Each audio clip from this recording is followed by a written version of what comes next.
திருமிகு ராஜலட்சுமி, இப்போ கேசி பழனிசாமி சொல்றாரு இந்துத்துவ ஆதரவு அப்படின்றதுக்கும் சிறுபான்மை எதிர்ப்பு அப்படின்றதுக்கும் வித்தியாசம் இருக்கு அப்படின்னு சொல்றாரு. இப்போ இந்த நிலைப்பாட்டுல இருந்து அண்ணாமலையோட கருத்தை எப்படி பார்க்கணும்? அண்ணாமலையோட கருத்து ரொம்ப தெளிவாக இருக்கு. அவர் என்ன சொல்லியிருக்காருன்னா, ஜெயலலிதா அம்மையார் இருந்தபோது மற்ற கட்சி இது வரைக்கும் ஆண்ட கட்சின்னு பார்க்கும்போது டிஎம்கே ஏடிஎம்கே தான். அதுலேயும் ஜெயலலிதா அம்மையார் இருந்தபொழுது ஹிந்துக்கள் ரொம்ப கம்ஃபர்டபுளாக இருந்தாங்க. அந்த இந்துத்துவாவுக்கு நிறைய கோயில்களுக்கு யானை கொடுக்குறதும் கோயில்களை சீரமைப்பு பண்ணுறதும் அவரே ஒரு நல்ல ஒரு ஹிந்துத்துவ ஹிந்துவோட ரெப்ரசன்டேட்டிவாக இருந்தார்.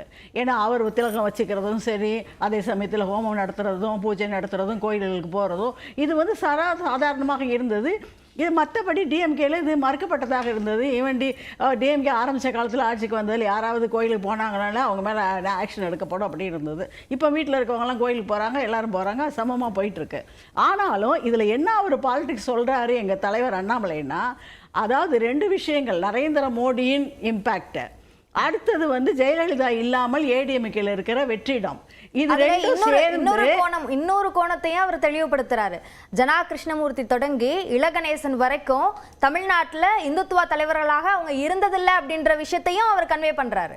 இப்போ எல்லாரும் இந்துத்துவ தலைவர்களாகவும் இருந்திருக்காங்க. ஒரு பொலிட்டிக்கல் பார்ட்டியோட தலைவர் அந்த பொலிட்டிக்கல் பார்ட்டியோட அஜெண்டாவோட தானே இருப்பாங்க. நான் இதோட இன்னொன்னையும் சொல்லியிருக்கேன். இன்றைக்கி நரேந்திர மோடியோட இம்பேக்ட், அதே சமயத்தில் அண்ணாமலையோட இம்பேக்ட், இதெல்லாம் சேர்ந்து ஜெயலலிதாவுக்கு ஆல்டர்னேட்டிவாக இந்த பிஜேபியை பார்க்குறாங்க. ஆகையினால இந்த இந்துக்கள் ஓட்டு, நீங்கள் முன்னே என்ன இருந்தாலும் பிஜேபிக்கு சப்போர்ட் பண்ணுற பிராமின்ஸ் கூட என்ன பண்ணுவாங்கன்னா, ஓட்டு போடும்போது ஜெயலலிதா அம்மையாருக்கு போட்டுருவாங்க.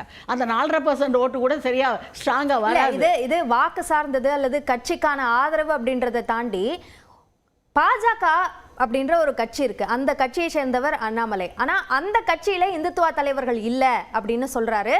இன்னொரு கட்சியில ஒரு தலைவரை தேடுற அளவுக்கான ஒரு பற்றாக்குறை பாஜகவில் இருக்கு. அவர் எங்கேயாவது இந்துத்துவ தலைவர் இல்லைன்னு ஒன்றும் சொல்லியிருக்காரு. அதாவது நிச்சயமா நீங்க தப்பா நினைச்சுக்கிட்டீங்க. முன்னாள் முதலமைச்சர் ஜெயலலிதா உயிரோடு இருந்தவரை தமிழ்நாட்டில் அவரை விட சிறந்த இந்துத்துவ தலைவர் வேற யாரும் இருந்ததில்லைன்னு சொல்றாரு. அப்ப அதுக்கு என்ன? ஜெயலலிதா அம்மையார் தானே ஆட்சியில் இருந்தாங்க. அவங்க தான் இந்துக்களுக்கான தலைவராகவும் இருந்தாங்க. ஏன்னா அடுத்த கட்சியை எடுத்துட்டாங்க. ஆகையினால் அகேன்ஸ்டா வந்துட்டாங்க. ஆகையினால ஜெயலலிதா அம்மையார் ஜெயலலிதா அதிமுகவா பாஜகவா? என்ன சொல்றீங்க? ஜெயலலிதா அவர்கள் அதிமுகவா பாஜகவில் இருந்தாங்க. நீங்க இன்னொன்று ஜெயலலிதாவை நாங்கள் பாஜக மெம்பர் செத்தப்பறம் சேர்த்துக்கிறோம் அப்படிங்கிறீங்களா? அப்படி கிடையாது. ஜெயலலிதா அம்மையார் எம்ஜிஆருக்கு பெண்ணால நல்ல ஒரு ஸ்ட்ராங் தலைவராக இருந்தார். அதை மறக்க முடியாது. ஆகையினால நாங்கள் அவரை பாஜகன்னு லேபிள் பண்ணல, இந்துக்களுக்கான தலைவர்னு சொல்லுவோம். 80% மேல் இருக்கும் மக்களுக்கு, வாக்காளர்களுக்கு ஒரு தலைவர் வேணும், தலைவராக இருந்தார் அவர். ஆகையினால மைனாரிட்டி ஓட்டு கட்டாயம் கிடைக்குங்கிறதுக்காக இந்துக்களுக்கு வேண்டாத காரியங்களை சொல்ல, மதமாற்ற தடை சட்டம் கொண்டு வந்தார். கோயில்களோட நிர்வாகத்தை ஒழுங்காக பராமரித்தார். அதற்கு சமயத்தில் இந்துக்களுக்கு தேவையான விஷயங்கள் எல்லாத்தையும் செஞ்சார். ஆகையினால இன்னைக்கு அதை தான் அண்ணாமலை சொல்லியிருக்காரே தவிர அவர் லிஸ்ட் போட்டு சொல்லியிருக்காரு ஒன்றா. ஆகையினால இதெல்லாம் நடந்தது ஜெயலலிதா அம்மையாரோட காலத்தில் தான். அதனால பூஜை புனஸ்காரங்கள்லாம் தனியாக பண்ணிக்கிறாங்க, மந்திரம் பண்ணுறாங்க, ஹோமம் பண்ணுறாங்க. எல்லாரும் இங்கேருந்து கேரளாவில் போய் தப்பிச்சு போய் ஒளிஞ்சு பண்ணிட்டு வராங்க. அது டிஃப்ரெண்ட். அது அவங்க இந்து சப்போர்ட்டர்ஸ்னு சொல்ல முடியாது. ஏன்னா அவங்களுடைய குறி அந்த சிறுபான்மையரோட ஓட்டு. நாங்கள் சிறுபான்மையினர், பிஜேபி சிறுபான்மையினருக்கும் நல்லது செஞ்சிருக்கு. இன்னைக்கு இந்தியா உலகம் முழுசும் இருக்க சிறுபான்மையினர் முஸ்லீம்லாம் இன்னைக்கு இந்தியாவில் தான் சௌக்கியமாக இருக்காங்க, நல்லாவும் இருக்காங்க. அது அவங்களே ஒத்துக்கிறாங்க. இந்த முத்தலாக் சட்டங்கள்லாம் வந்திருக்கு. சிறுபான்மையினர் வாக்கு அதிமுகவினுடைய வாக்கும் தான் இல்லையா? சிறுபான்மையரோட வாக்கு எங்களுக்கு இல்லைன்னு சொல்ல முடியாது. அதே சமயத்தில் அதிமுக மக்கள் அவங்களுக்கு வெற்றிடம் இருக்கு. அந்த வெற்றிடம் இன்னைக்கு பிஜேபி அண்ணாமலையை ஒரு பெரிய தலைவரா பார்க்கறாங்க. சொல்றீங்க எதை வெற்றிடம்னு சொல்றீங்க? இப்போ எடப்பாடி பழனிசாமின்னு ஒரு தலைவர் அந்த கட்சிக்கு இருக்கார். அப்படி இருக்கும்போது வெற்றிடம்னு நீங்க எதை சொல்றீங்க? அதுதான் எடப்பாடி இருக்காரு. அங்க எத்தனை பேர் இருக்காங்க? எடப்பாடி இருக்காரு, பன்னீர்செல்வம் இருக்காரு, சசிகலா இருக்காங்க, தினகரன் இருக்காங்க, இத்தனை தலைவர் இருக்காங்க. இவங்ககிட்ட பிஞ்சு இருக்கு. இன்னைக்கு பன்னீர்செல்வம் எங்களோட கூட்டணியில் அவர் வேட்பாளராக இருக்கிறார். தினகரன் எங்கள்கிட்ட கூட்டணியில் இருக்காரு. ஆனால் சப்தரி எடப்பாடி கூட்டணியில் இல்லை. ஆனால் ஏடிஎம்கே பிஞ்சு போச்சு. அதனால அவங்க நல்ல தலைவரை பார்க்குறாங்க, நல்ல ஒரு கட்சியோட சேரணும்னு நினைக்கிறாங்க. ஆகையினால அந்த வெற்றிடத்தை அண்ணாமலை நிச்சயமாக இட்டு நிரப்புவார். அண்ணாமலையோட ஆகர்ஷண சக்தி அப்படி இருக்கிறது. எங்களுக்கு வர்ற கூட்டமோ வர்ற எல்லாரும் வந்து எங்ககிட்ட வந்து சேர்றாங்க. இன்னைக்கு வர்றதுக்கு எல்லாம் சேரணும் அப்படின்னு சொல்லிட்டு பிஜேபிக்கு வராங்க. ஏன்னா அந்த வெற்றிடம் ஜெயலலிதா இல்லாத, இப்ப கலைஞர் இல்லாத வெற்றிடம் நாங்க சொல்லலையே, அண்ணாமலை சொல்லவே இல்லை. அண்ணாமலைக்கான ஆதரவை பெற முடியாது, அதிமுகவுக்கு இருக்கக்கூடிய ஆதரவை தன் பக்கம் இழுக்கணும்ன்றதுக்காக அதிமுகவுக்கு இருக்கக்கூடிய ஆதரவுன்னு கிடையாதுமா. அதிமுகவுக்கு இருக்க ஓட் பேங்க் வந்து எங்களை நோக்கி நகருது. அதான் எங்களுக்கு டபுள் டிஜிட்ல ஓட்டு வருது இப்பெல்லாம். அதனால இந்த ஓட் பேங்க் வந்து அண்ணாமலை முக்கியமான சக்தியாக இருக்கிறார், நரேந்திர மோடி அடுத்த சக்தியா இருக்கிறார், அந்த ஜெயலலிதா அம்மையார் இல்லாத ஒரு வெற்றிடமாகவும் இருக்கிறது. ஆகையினால் வருது. ஆகையினால மற்ற கட்சியில் இருக்க வாக்கு வங்கிகள் நம்மளை நோக்கி நகரலாம். ஜெயலலிதாவோட வெற்றிடம்னு சொல்றீங்க. சுமார் ஒரு வருஷத்துக்கு முன்னாடி அவர் ஊழல் வழக்குல கைது செய்யப்பட்டவர் அப்படின்ற குற்றச்சாட்டை சொல்றாரு அண்ணாமலை. அதே ஒரு வருஷத்துக்கு அப்புறமா இப்படியாக அவரை புகழ்றார்.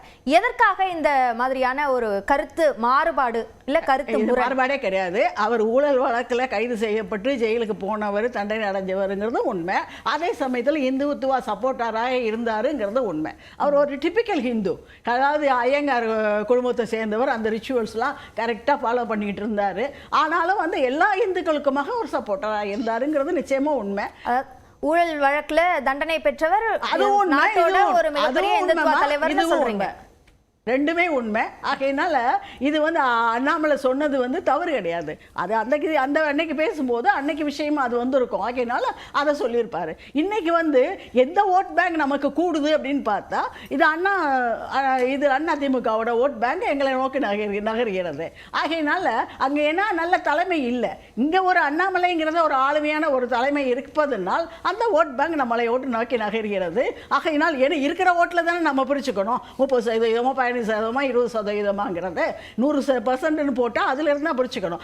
எங்கேருந்து ஓட் பேங்க் வருதுன்னு சொன்னால் எங்கே தலைமையிலையோ எங்கே வெற்றிடம் இருக்கிறதோ அங்கேருந்து வருகிறது. இல்லை, இப்போ ஆளுமை மிக்க தலைவராக இருந்தாலும் உங்கள் கட்சியிலேருந்து இன்னொரு கட்சியில் போய் ஒரு ஆதரவை தேடுறது அப்படின்றது உங்களோட பலவீனத்தை காமிக்கல. ஆதரவே தேடலமா, இங்கே தலைமை இருக்கு அப்படின்னு சொன்னால் ஒரு ஆகர்ஷணத்தில் வருது. எப்போ வந்து எங்கேருந்து வரும்னு பார்த்தா நாங்கள் அடுத்த இடத்துல போய் தேடல. ஏடிஎம்கேல போய் நீங்கள் எனக்கு சப்போர்ட் கொடுங்க, எங்கள் கூட சேர்ந்துக்கங்க அப்படின்னு இப்போ வந்து டிஎம்கேயும் காங்கிரஸும் சேர்ந்துருக்க மாதிரி நாங்கள் இல்லை. நாங்கள் வந்து தனியாக இருக்கோம், இண்டிவிஜுவலாக இருக்கோம், எங்களுக்கு சார்ந்த கூட்டணிகளை சேர்த்துருக்கோமே தவிர நாங்கள் யார்கிட்டையும் போய் ஆதரவெல்லாம் கேட்கல, யார் ஓட் பேங்காகவும் இருக்கலை. ஆனால் அங்கே இருக்க மக்கள் அதிருப்தியில் இருக்கிறார்கள். ஆகையினால் அண்ணாமலையை நோக்கி வருகிறார்கள். அது முக்கியமான விஷயம். மோடியோட நோக்கி வருகிறார்கள், அண்ணாமலையை நோக்கி வருகிறார்கள். அண்ணாமலையோட இம்பாக்ட்ங்கிறது தமிழ்நாட்டில் ரொம்ப முக்கியமாக இருக்கிறது. சரி திரு அக்னேஸ்வரன், இப்போ அதிமுகவோட வாக்குகள்லாம் பாஜகவுக்கு போகுது அப்படின்னு சொல்றாங்க திருமிகு ராஜலட்சுமி. இந்துத்துவ தலைவர் தானா ஜெயலலிதா? அது அவங்களுடைய அரசியல் புரியாமையை காட்டுறது. போன வருஷம் ஜூன் மாதம் ஜெயலலிதா அம்மா ஜெயிலுக்கு போனாங்கன்றீங்க. இந்த ஜூன் மாதம் வரப்போகுது அவங்க வந்து இந்துத்துவான்றீங்க. இதில் எது உண்மை? ஒரு மனுஷன் உண்மையவே பேசணும், இல்லாட்டி பொய்யாவே பேசணும். உண்மையும் பொய்யும் ஒரு வருஷத்தோட மாற்றி மாற்றி பேசுறேன். உண்மைதான் சொல்றாங்க. அது எந்த ஆய்வு சொல்லுது? எந்த களப்பணி சொல்லுது? எதுவுமே சொல்லல. உங்களுக்கு வாக்கு தேவைப்பட்டால் சொல்றீங்க. நான் கேட்கிறேன், அங்க தலைமை வெற்றிடம்ன்றீங்க. வெற்றிடம் யார் சொல்றது? இல்ல, வாக்கு தேவைப்பட்டிருந்தா அந்த தேர்தலுக்கு முன்னாடி இல்ல சொல்லியிருப்பாரு. அப்படி இல்ல. கரெக்ட். வாக்கு தேவைப்பட்டால் தேர்தலுக்கு முன்னாடி இல்ல சொல்லியிருப்பாரு. உங்களுக்கு வாக்குகள் இரட்டை இலக்கத்துல வருதுன்னு சொன்னா ஈரோடு கிழக்குல ஏன் தெறிக்கடிச்சு ஓடுனீங்க? அங்க நின்றுக்க வேண்டியதானே? ஒண்ணு. இவர்களை விட பெரியவர், கட்சிக்கு பல வியூகங்களை வகுக்கக்கூடிய அமித்ஷா தமிழ்நாட்டில் வெற்றிடம் இருக்கிறது, தலைவர்கள் வெற்றிடம் இருக்குன்னு சொன்னாரு. ஆனா வெற்றிடம் இல்லை. அதுக்கு பிறகு வெற்றிடம் இல்லை. திமுகவில் திரு மு.க. ஸ்டாலின் அவர்கள் தலைவர், அண்ணா திமுகவில் திரு எடப்பாடி பழனிசாமி. உச்ச நீதிமன்ற தீர்ப்பு. உங்களை மாதிரி நியமன பதவி கிடையாது. இப்ப உங்களையே இது பண்ணிட்டு யோகி ஆதித்யநாத் அடுத்து வரப்போறாரு. பாஜகவில் கூட தான் தலைமை சரியில்லைன்றோம். அதுக்காக என்ன சொல்றது? ஒரு கட்சியில் தலைமை சரியில்லை என்று சொல்லுவதற்கு அந்த கட்சி மாதிரி தமிழ்நாட்டை 31 வருஷம் இல்ல, ஒரு 10 வருஷமாவது ஆண்ட ஒரு கட்சி தலைமை சரியில்லைன்னு சொன்னா மக்கள் ஏத்துக்குருவாங்க. நீங்க சொல்லலாமா? சரி, அந்த கட்சியுடன் தானே நீங்க கூட்டணி வச்சு 4 சட்டமன்ற உறுப்பினர் வச்சிருக்கீங்க. அவங்க பூரா ராஜினாமா பண்ணி நாங்கள் 2 இலக்கத்தில் வெற்றி பெற்று விட்டோம், பாஜக தனித்தே நிற்பதற்கு தயார் சொல்லுவீங்களா? சார், இங்க அதிமுக என்பது திராவிட இயக்கம். அண்ணாவினுடைய கொள்கை என்ன? திருமூலர் திருமந்திரத்துல சொன்ன ஒன்றே குலம் ஒருவனே தேவன். அதவே எளிமையா அண்ணா என்ன சொன்னாரு, நாங்க பிள்ளையார் கோயிலுக்கு போய் பிள்ளையாரையும் உடைக்க மாட்டோம், பிள்ளையாருக்கு தேங்காவையும் உடைக்க மாட்டோம். இதுதானே அண்ணாவினுடைய. அதே தான் செல்வி ஜெயலலிதா அம்மா அவர்கள், இவர்கள் தான் அவர்களுடைய எங்கெங்க எப்படி வந்தாங்கன்னு சொல்றாங்க. ஆனால் அவங்க ஆட்சியில் இருந்தபோது இதே திருவெற்றியூர் வடிவடை அம்மன் கோயிலுக்கு போவாங்க, இப்தார் நோம்புக்கு போவாங்க, தேவாலயத்துக்கு போவாங்க. நரேந்திர மோடி அப்படி போவாரா? பாஜக தலைவர் அப்படி போவாரா? திரு அண்ணாமலை சொல்றாரு அவரை இந்துக்களுக்கு ஆதரவான தலைவராக இருந்திருக்கிறார். அது முதிர்ச்சியற்ற பேச்சு, அரசியல் லாபத்துக்காக வரக்கூடிய பேச்சு. மக்கள் நம்ப மாட்டாங்க. என்னோட கேள்வியை முழுசா வாங்கிக்கோங்க. இந்துக்களுக்கு ஆதரவாக அவர் இருந்தார், ஆதரவான தலைவராக அவர் இருந்தார், இந்துக்களுடைய ஒரே தேர்வாக அவர் இருந்தார், கரசேவை சார்ந்த விஷயங்கள்ல ஈடுபட்டார் போன்ற பல கருத்துக்களை அண்ணாமலை சொல்றார். அவர் இருக்கும்போது இந்த மாதிரி யாராவது சொல்லியிருக்கீங்களா? சொல்ல முடியுமா? இறந்ததற்கு பிறகு இப்படி விமர்சனம் முத்திரை குத்துவது சரியா? ஒருவேளை இந்து மதத்தினுடைய தாத்பரியத்தை உள்ளடக்கிய நம்ம காஞ்சிபுரம் காஞ்சி மடம் சங்கராச்சாரியாரை கைது பண்ணாங்களே, இந்துத்துவா தானே, ஏன் கைது பண்ணாங்க? பண்ணாம விட்டுக்கலாம்ல. அந்த துணிச்சல், அந்த ஆளுமை, அது உங்ககிட்ட முடியுமா? உங்களால முடியுமா? சரி, இன்னைக்கு 2 மாநில ஆளுநரா இருக்காங்களே, காஞ்சிபுரத்துக்கு போறாங்களே, எங்க அமர்ந்திருந்தாங்க? மத்திய அமைச்சரா இருக்கிறாரு, இங்க வர்றாங்க, எங்க உட்கார்ந்து இருந்தாங்க? இதுதான் உங்கள் இந்துத்துவா. இங்க யாரை எங்க வைக்கணும் அப்படின்னு சொல்லிட்டு ஒரு மாயை. இங்க பாருங்க, இலங்கையில கூட என்ன பண்ணாங்கன்னா, இது ஹிட்லர் ஃபார்முலா, பெரும்பான்மை வாக்குகளை பெறுவதற்காக சிறுபான்மையை அசிங்கப்படுத்துவது, கேவலமாக பேசுவது, ஒதுக்கி தள்ளுவது. சரி, இந்துக்கள் முஸ்லிம்கள் இந்தியாவில் நல்லா இருக்கிறாங்க, பிறகு எதுக்கு சிஏஏ சட்டம் கொண்டு வந்தீங்க? எதுக்கு ஏன் கொண்டு வந்தீங்க? அப்போ நீங்க போடுற இந்த நாடகத்துல கொஞ்சம் கூட உண்மை இல்ல. நீங்க இலங்கையில கூட இதே ஹிட்லர் ஃபார்முலா என்ன, நீங்க தமிழர்கள் சிறுபான்மையா இருக்காங்க, அவர்களை அழிப்பதற்கு ராஜபக்சே துடித்தார். என்னாச்சு? தமிழர்களை அழிச்சிட்டீங்க, ஆனா சிங்களர்களை அவர்களை அடித்து அந்த நாட்டை விட்டு விரட்டினார்கள். இதுதான் நடக்க போகுது. நீங்க மதம் மதம் சொல்லிட்டு பிற மதத்தினரை புண்படுத்துறீங்க. இது வாக்கு வங்கிக்காக நீங்க பயன்படுத்துறீங்க. இது அண்ணா திமுகவோ தமிழ்நாட்டில் அப்படி செய்யல. இங்கு ரூட் காஸ் வரைக்கும் கீழே வரைக்கும் செயல்கள் 69% இடஒதுக்கீடு, அதே மாதிரி பெண் கல்வி எல்லாம் செஞ்சது. பிறகு இத பத்தி பாஜக பேசலாமா? முதல்ல மதமாற்ற தடை சட்டம் கொண்டு வந்தவர், ஆடு கோழி பலியிடுவதற்கு தடை கொண்டு அது பாஜக சொல்லி தான் கொண்டு வந்தாங்களா? இந்துக்களுக்கு ஆதரவாக அவர் செயல்பட்டார்னு சொல்றாங்க. அதனால அதத்தான் சொன்னேன். அதே இப்தார் நோன்புக்காக அரிசி கஞ்சி பண்ணி கொடுத்தாங்க, அரிசியை வழங்கினாங்க. அதே மாதிரி உருது படிக்கக்கூடிய பிள்ளைகளுக்கு மாநிலத்தில் பெற்ற முதல் 1-3 அவர்களுக்கு பரிசு கொடுத்தாங்க. இதெல்லாம் ஏன் பாஜக பார்க்க மறுக்குது? ஆக உங்கள் சிந்தனை ஒற்றை சிந்தனை. இங்க எப்படியாவது மதத்தை பேசி, இங்க எப்படியாவது ஜாதியை பேசி, நாம எல்லாத்தையும் வீட்டுக்கு அனுப்பிச்சு விட்டு இவங்களுக்கு ஆளுமை இல்ல, இவங்க வெற்றிடும், நான் தான் அறிவுஜீவி அப்படின்னு ஒரு போலி மாயை கொண்டு வர்றீங்க. முத்துராமலிங்க தேவருக்கு அண்ணாவிற்கு 1956 பிரச்சனை வச்சுன்னு சொன்னீங்கல்ல, ஹிந்து நாளிதழ் படிச்சு தான் சொன்னேன்னு சொன்னார்ல, ஹிந்து நாளிதழ் மறுத்துருச்சு. இது வரைக்கும் திரு அண்ணாமலை மன்னிப்பு கேட்கவே இல்லை.